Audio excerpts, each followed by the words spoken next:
As the war in Ukraine continues and financial support needs escalate, policymakers in the United States and Europe are facing a contentious and complex decision whether to use frozen Russian assets to aid Ukraine. An estimated $300 billion in Russian assets, seized as a result of the rigorous sanctions imposed following Moscow's invasion of Ukraine, is at the heart of a debate that intertwines law, ethics, and geopolitical strategy. The initial sanctions, aimed at crippling Russia's economy and pressuring the Kremlin to withdraw its forces, have certainly had an impact.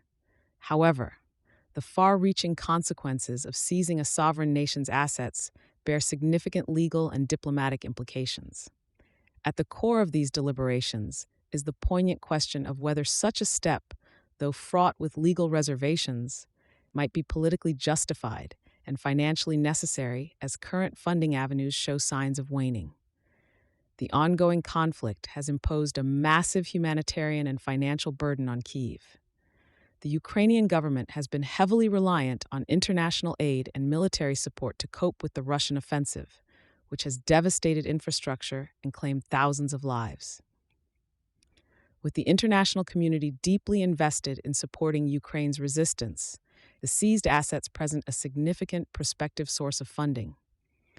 Despite the allure of this untapped resource, using a sovereign nation's assets, especially those taken through sanctions, to support an opposing faction during an active conflict poses a significant deviation from international norms and practices. The conversation extends beyond mere legality. It also pulls in international relations dynamics and the potential setting of a precedent that may influence future conflicts. The question in most policymakers' minds is not only about the feasibility of repurposing these assets, but also about the far-reaching precedents such an act might set. For now, the path forward remains unclear.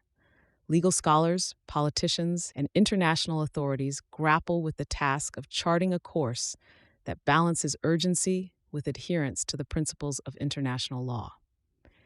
As the U.S. and European countries deliberate on the possibilities, the urgency of Ukraine's needs seems to tilt the balance toward action.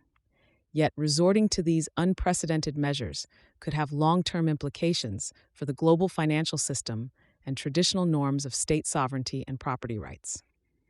The debate over the Russian assets is not merely a financial one. It's a testament to the ongoing tussle between the necessities invoked by modern warfare and the established channels of international relations.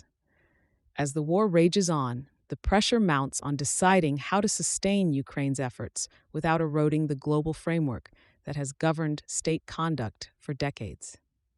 Whether or not Kyiv will see any of these funds channeled to its coffers remains unknown. The deliberations, however fraught, reflect the international community's unwavering search for sustainable ways to support Ukraine, mirroring the world's rallying cry for peace and security in a region besieged by turmoil.